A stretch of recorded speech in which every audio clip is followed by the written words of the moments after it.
Hello everyone, welcome to Shri ji classes. हम लोगों ने जनरल केमिस्ट्री में नॉन मेटल में काफ़ी कुछ कर लिया है। हाइड्रोजन कर लिया, ऑक्सीजन कर लिया, मेन कर लिया है, fluorine, chlorine, carbon monoxide, carbon dioxide, यही एक दो तीन चीज़ें बची हैं। ठीक है, इसके अलावा अगर कुछ होगा तो वो ना के बराबर ही होगा। ठीक है, और अगर एक दो चीज़ें ऐड ऑन हो रही हैं तो वो क्वेश्चन के साथ फिर से करा देंगे। ठीक है, तो कुछ कुछ क्वेश्चन साथ में भी कराए हैं, कुछ कुछ, क्योंकि ये जो इनऑर्गेनिक केमिस्ट्री है, जो जनरल केमिस्ट्री है, वो थोड़ी सी ऐसी होती है ना, केवल क्रैम करनी होती है, रटनी होती है, और उसमें कुछ नहीं करना होता। ठीक है, समझनी होती हैं चीज़ें कि आप कोरिलेट कर लें बस। और स्टार्ट करते हैं। पहला है हमारा फ्लोरीन। फ्लोरीन, आज हम फ्लोरीन की बात करेंगे। फ्लोरीन हमको सबको पता है क्या होता है।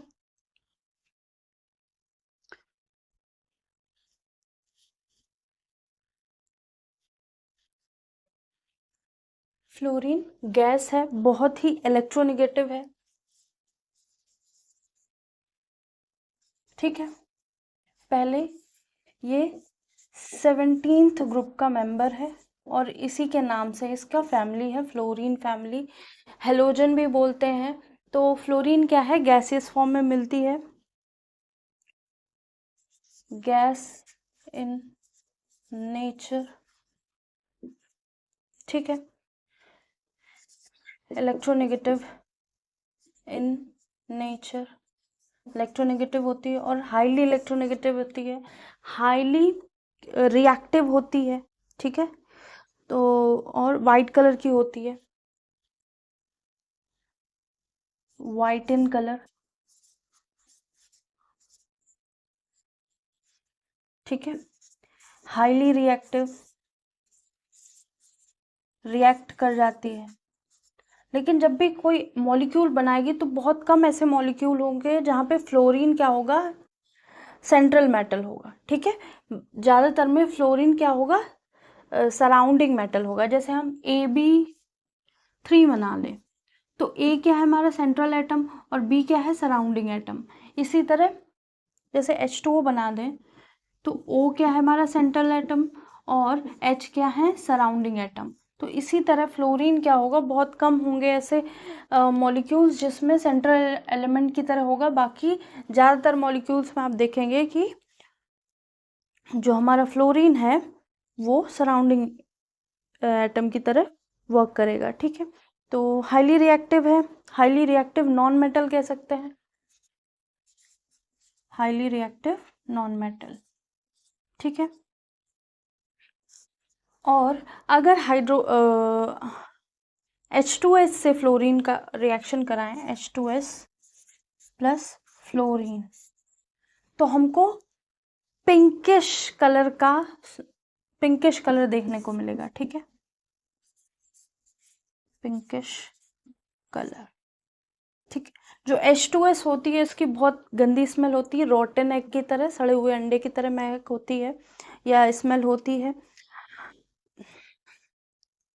ये हेलोजन है, हेलोजन लिखा नहीं, हेलोजन है, फॉर्म हेलाइड्स बनाते हैं, सॉल्ट्स भी बनाते हैं, रिएक्ट विथ जिनन के साथ रिएक्ट करेगी। यही ऐसी गैस है ये और ऑक्सीजन, जो जिनन जो हमारी इनर्ट गैस होती है या नोबल गैस होती है या जीरो ग्रुप की गैस होती है, वो क्या है, या 18 ग्रुप की गैस होती है, उससे रिएक्ट कर जाती है। कौन, फ्लोरीन, और हमें बहुत सारे कंपाउंड मिलते हैं। और कंपाउंड्स क्या होते हैं वो लिख लेते हैं, जैसे XeF4, XeF6। ठीक है, और XeF8, और कहीं किसी किसी में XeOF4 ऐसे भी बना होता है। ठीक है, तो ये केवल फ्लोरीन के बता रहे हैं इसलिए ऐसा है।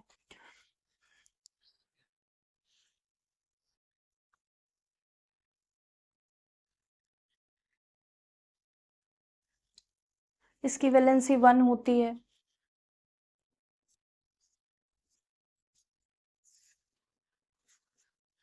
एक बॉन्ड फॉर्म कर सकता है, ठीक है। तो ये हो गई बातें फ्लोरीन के बारे में। अब हम बात करेंगे क्लोरीन की, ठीक है।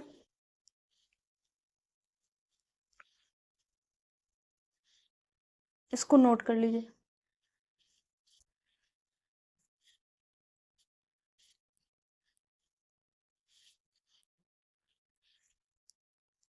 ठीक है, आई होप ये चीज़ें समझ में आई होंगी, बस इसको याद रखना है। इसके अलावा इसमें ऐसा कुछ है नहीं कि आपको रटना पड़े, ठीक है।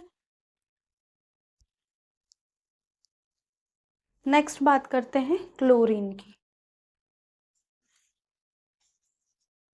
क्लोरीन भी हमारा 17th ग्रुप का है मेंबर, इसको भी हेलोजन कहते हैं। वैलेंसी 1 होती है, ठीक है। गैसेस स्टेट में ये भी मिलता है, ठीक है।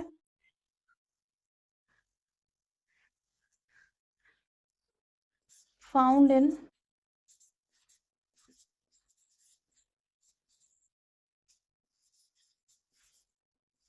गैसेस और लिक्विड स्टेट दोनों में मिलता है, ठीक है। और कलरफुल गैस है ये, ठीक है। Only colourful gas.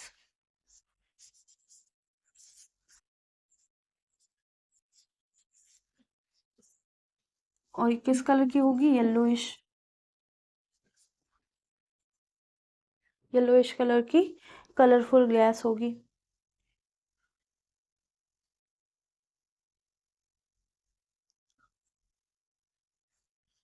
HCl बनाने में हेल्प करती है।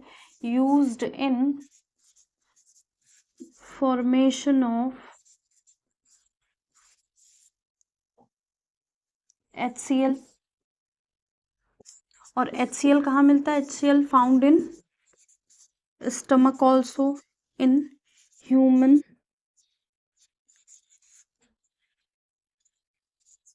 ठीक है, HCl ह्यूमन बॉडी के स्टमक के अंदर भी होता है, क्योंकि जब हम च्यू करके खाना खा रहे होते हैं तो वो हमारे ओसोफेगस से कहाँ जाता है? स्टमक में जाता है। स्टमक में जाता है तो वो बोलस के फॉर्म में होता है, या फिर मतलब कहते हैं गाढ़े गाढ़े पदार्थ की तरह होता है, उसमें सलाइवा मिक्स होता है, ठीक है।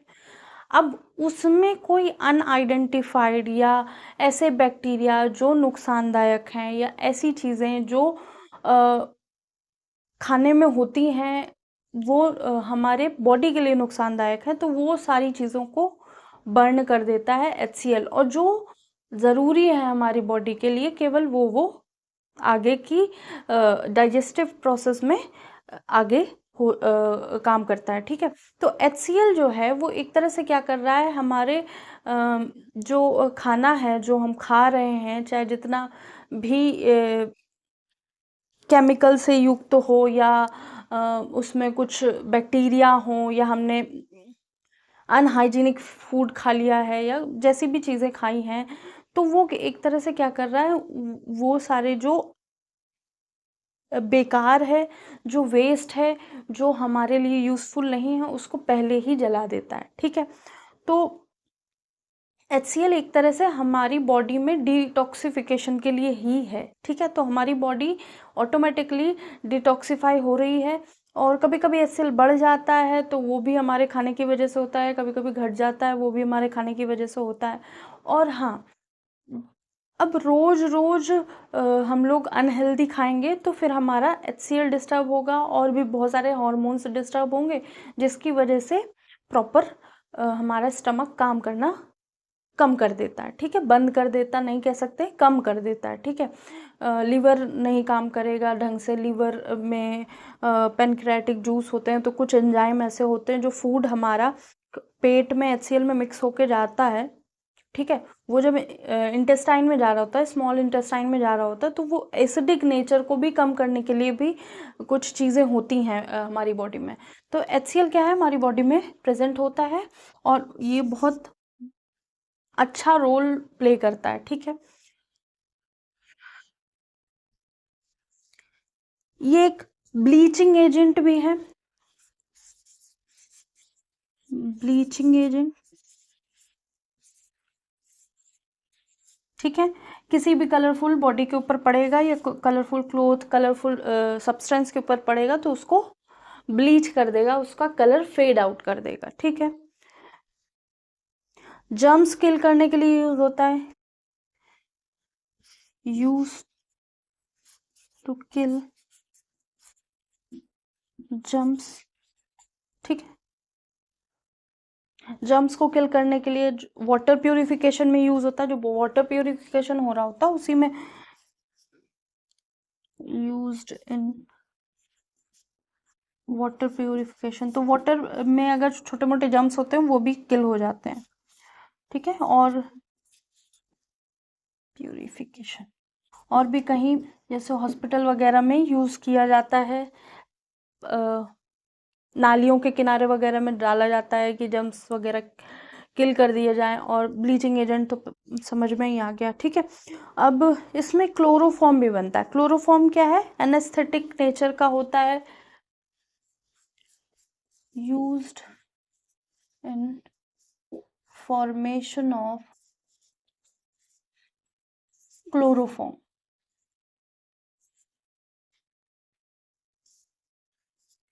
एनेस्थेटिक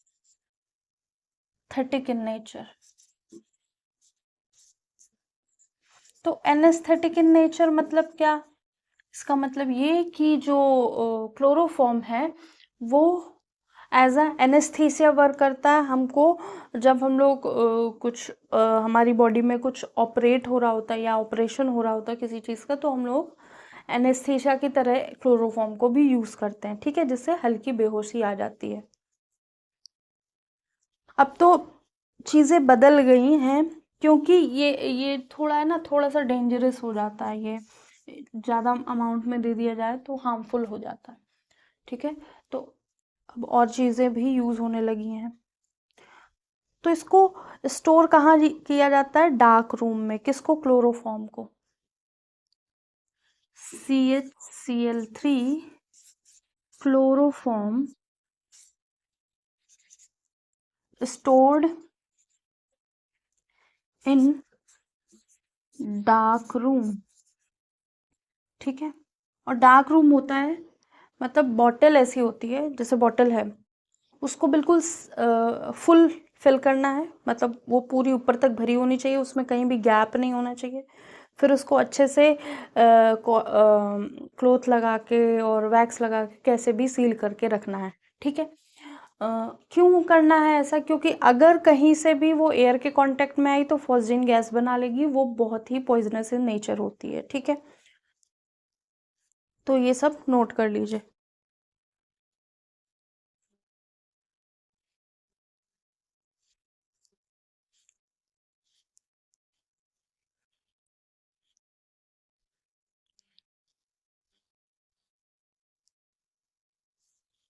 तो जब CH CL3 plus O2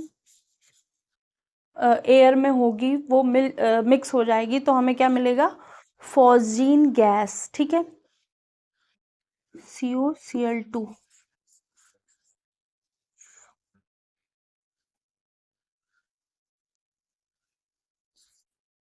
gas मिलेगी जो टॉक्सिक इन नेचर होगी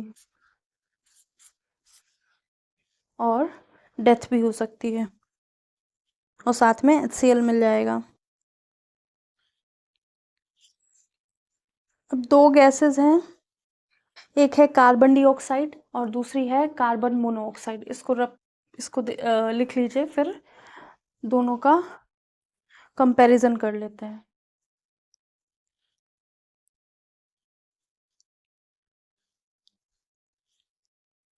तो क्लोरीन जो है बहुत बेनिफिशियल है, बहुत सारे यूजेस हैं इसके, ठीक है। तो क्लोरीन अगर कहीं भी ऐसा कोई अगर पूछा जाए एनेस्थेटिक नेचर का कौन सा है, अगर क्लोरीन है, मतलब आपको नहीं समझ में आ रहा है, अलग अलग एलिमेंट्स दे रखे हैं, 4 ऑप्शन है, एक ऑप्शन में क्लोरीन है, तो आप उसको टिक कर लीजिए, ठीक है।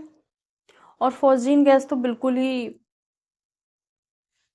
क्या होती है, पॉइजनस इन नेचर होती है, मार डालती है आपको। जो भी एक वर्ल्ड वॉर में भी यूज हुई है, फर्स्ट या सेकंड वर्ल्ड वॉर में, याद नहीं आ रहा, ठीक है।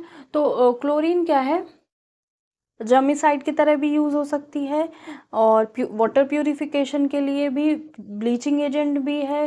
ह्यूमन स्टमक में जो HCl होता है वो भी कहीं ना कहीं क्लोरीन से मिलके बना होता है। HCl का जो फॉर्मेशन होता है वो क्लोरीन से ही होता है। कलरफुल गैस है, ओनली कलरफुल गैस है, येलो कलर की होती है, ठीक है। गैस और लिक्विड दोनों स्टेट में मिल जाती है।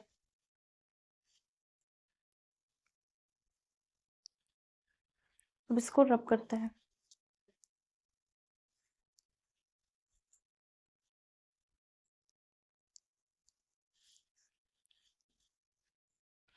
तो अब हम बात करेंगे दो हमारे ऐसे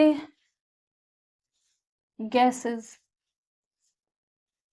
जिसमें से एक तो बहुत ज़्यादा ही पूछी जाती है, और ये इम्पॉर्टेंट है, पहले भी शायद बताई हो, फिर से रिपीट हो जाएगी, अगर आपने वो क्लास नहीं देखी है तो आप चेक कर सकते हैं।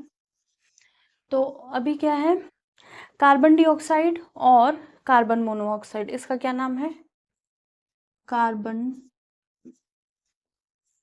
डाइऑक्साइड, कार्बन मोनोऑक्साइड, ठीक है। यहाँ एक ऑक्सीजन है, यहाँ 2 ऑक्सीजन है। ये कब बनेगी, formed by complete combustion of carbon. जब कार्बन को हम कंप्लीट कंबशन करेंगे, मतलब एयर की प्रेजेंस अच्छी होगी और कार्बन हमारा पूरी तरह से जल जाएगा, तब हमारा CO2 बनेगा, ठीक है। और ये कब बनेगी, फॉर्म्ड बाय इनकम्प्लीट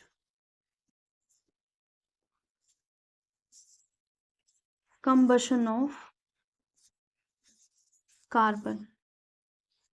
मतलब यहाँ पे ऑक्सीजन की प्रेजेंस एक्सेस में होगी और वहां डेफिशिएंट होगी ऑक्सीजन, ठीक है। C+O2 जो एक्सेस में है, तो हमारा CO2 बन गया, और C+O2 जो क्या है, डेफिशिएंट है या कम है, तो हमारा CO बन जाता है, ठीक है। लिमिटेड भी बोल सकते हैं, हाफ, ठीक है, बैलेंस हो गई। अभी क्या है, जो ये है CO2, ये as a fire extinguisher work करती है, मतलब कहीं आग लग गई है तो CO2 गैस अगर पास करा दी जाए किसी तरह से, तो क्या होगा, वो एक तरह से लेयर फॉर्म कर देगी और एयर का सॉरी फायर का ऑक्सीजन से कांटेक्ट ब्रेक कर देगी, ठीक है। तो इसको लिख सकते हैं, used as fire extinguisher, used as अग्निशमन जो बोलते हैं, फायर एक्सटिंग्विशर। जो सिलेंडर होते हैं, फायर एक्सटिंग्विशर सिलेंडर्स होते हैं, उनमें भी रिएक्ट करा के CO2 प्रोड्यूस कराई जाती है, ठीक है।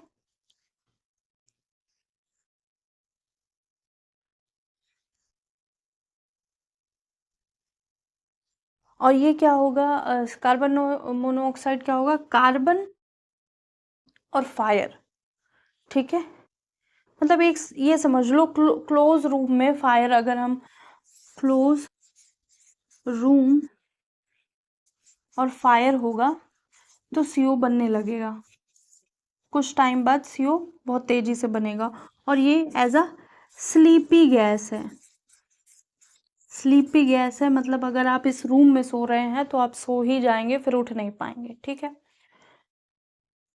तो ये मतलब कहने का कि जब भी रूम में फायर या फिर ऐसी चीज़ें जो ऑक्सीजन कंज्यूम कर रही हों क्लोज्ड रूम में, तो वो क्या कर रही होंगी, हमारी जो ऑक्सीजन लेना चाहते हैं वो ऑक्सीजन वो कंज्यूम कर रही होंगी, और वो बहुत तेज़ी से कंज्यूम कर रही होंगी। तो जो कार्बन मोनोऑक्साइड है, जो ऑक्सीजन की डेफिशिएंसी में बन रहा होगा, ऑक्सीजन की कमी में बन रहा होगा, जहाँ लिमिटेड अमाउंट ऑफ ऑक्सीजन होगी, तो CO बहुत तेज़ी से बनेगा। CO बहुत तेज़ी से बनेगा तो जो हमारी ग्लोबिन है, हमारी हीमोग्लोबिन को नीड होती है O2 की, हमारी पूरी बॉडी को ऑक्सीजनेट करने के लिए, ब्लड प्योरिफिकेशन के लिए। जो कहा जाता है कि हमारी बॉडी में जो ऑक्सीजन की नीड होती है, वो हीमोग्लोबिन क्या करती है, उस ऑक्सीजन को, जैसे ही हम सांस लेते हैं, उस ऑक्सीजन को पकड़ लेती है, अपने पास रखती है, ठीक है। अपने पास लेके पूरी बॉडी में, लंग्स से पूरी बॉडी में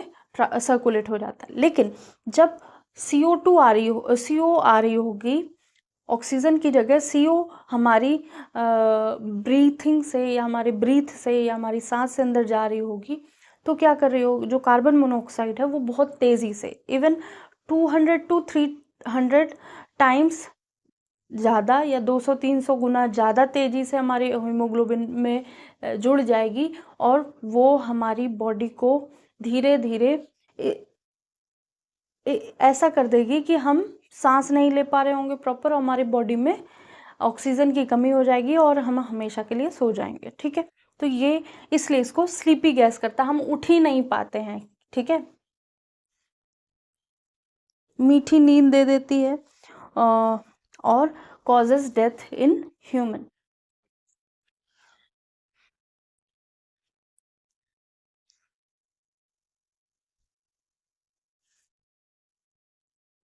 यहाँ पे लिख सकते हैं fire plus O2 CO2 stop supply of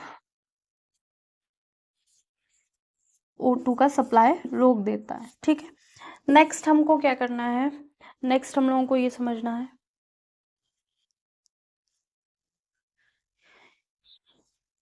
dry eyes जो है वो CO2 क्या है, used as dry ice, used as dry ice. ये ऐसी आइज है जो गीला नहीं करती है, ठीक है।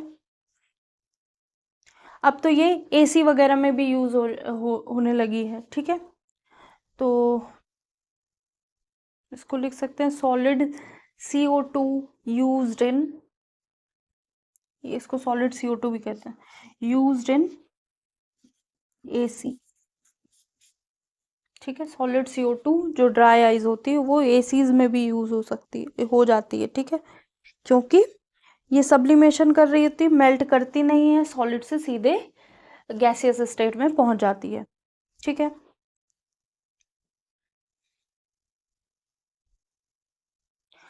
साइलेंट किलर गैस भी बोलते हैं, सफोकेटिंग गैस भी बोलते हैं, दम घोंट देती है,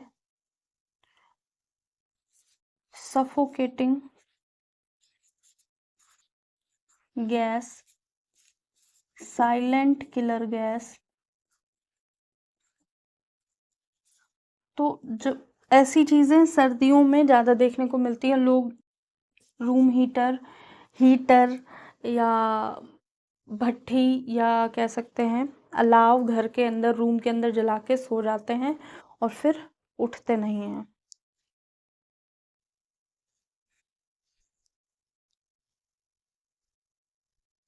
most soluble gas in human blood, तो इसको कह सकते हैं most soluble gas in human blood. 200 से 300 गुना ज़्यादा तेजी, ऑक्सीजन से 200 से 300 गुना ज़्यादा तेजी से ये हीमोग्लोबिन में घुल रही होती है, ठीक है। कौन, हमारी कार्बन मोनोऑक्साइड।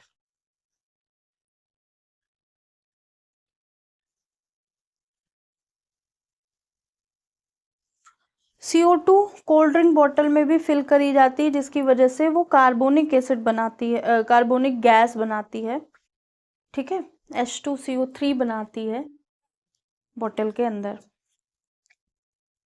फोटोसिंथेसिस में भी हेल्प करते हैं, और ह्यूमन बॉडी जो एक्सहेल करती है वो भी क्या है, CO2 एक्सहेल करती है। तो ये 1-2 पॉइंट है, इनको भी लिख लेते हैं।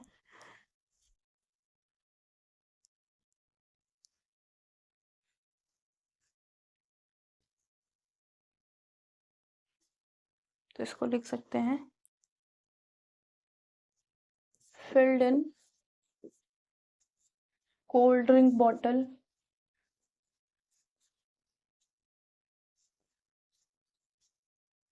forms H2CO3, ठीक है, बॉटल के अंदर ही H2CO3 बना लेता है। CO2 used in photosynthesis. Photosynthesis क्या है? फोटोसिंथेसिस वो प्रोसेस है जिससे हमारे पौधे, सबके पौधे खाना बनाने में उसकी नीड होती है, ठीक है। मतलब फोटोसिंथेसिस पौधों के खाने बनाने का प्रोसेस है, ठीक है। फोटोसिंथेसिस क्या होती है? लाइट लेती है, कार्बन डाइऑक्साइड लेती है, वाटर एंड मिनरल लेती है और खाना बना लेती है अपने पत्तियों में, ठीक है, क्लोरोफिल की हेल्प से। तो और ये जो क्लोरोफिल है, ये क्या कर रहा होगा? ये पौधों का खाना बना रहा होगा, और वही खाना अब जब बन जाता है, जब बन रहा होता है, तो ऑक्सीजन को छोड़ रहे होते हैं। कौन? प्लांट्स ऑक्सीजन को छोड़ रहे होते हैं, कार्बन डाइऑक्साइड ले रहे होते हैं, ठीक है। और जब खाना बनाने का प्रोसेस खत्म हो जाएगा तब CO2 निकलेगी, ऑक्सीजन ले रहे होंगे। एक्सहेल करते हैं हम लोग, वी एक्सहेल CO2, वी नहीं, सारे एनिमल्स, मैमल्स, ईव्स, रेप्टाइल, सब, ठीक है।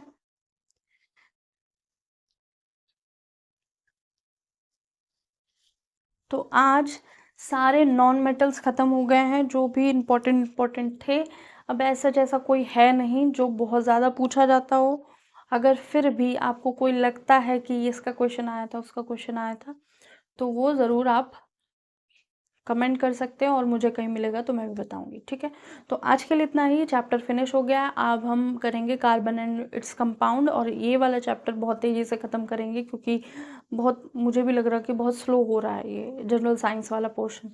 तो ये अब स्लो नहीं होगा, ये अब आई थिंक इसमें 8 से 9 क्लासेस, 9-10 क्लासेस हो गई हैं, लेकिन अब ऐसा नहीं होगा।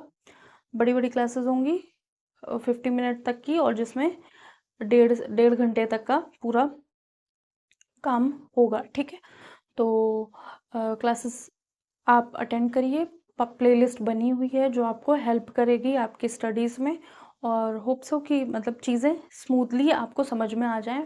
अगर नहीं समझ में आ रही तो आप दोबारा से रिपीट कर सकते हैं, और जो भी नोट्स हैं वो आप प्रॉपर बनाइए, और रिवीजन के लिए भी ये बहुत सही है, क्योंकि सारी चीज़ें टू द पॉइंट कराई गई हैं, ठीक है। कुछ भी फालतू में एक्स्ट्रा ना बोला गया है, ना समझाया गया है, ठीक है। जो भी चीज़ें हैं वो टू द पॉइंट है, और आपको चीज़ें समझ में भी आई होंगी।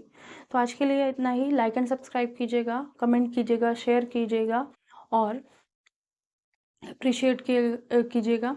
आज के लिए इतना ही। Thank you.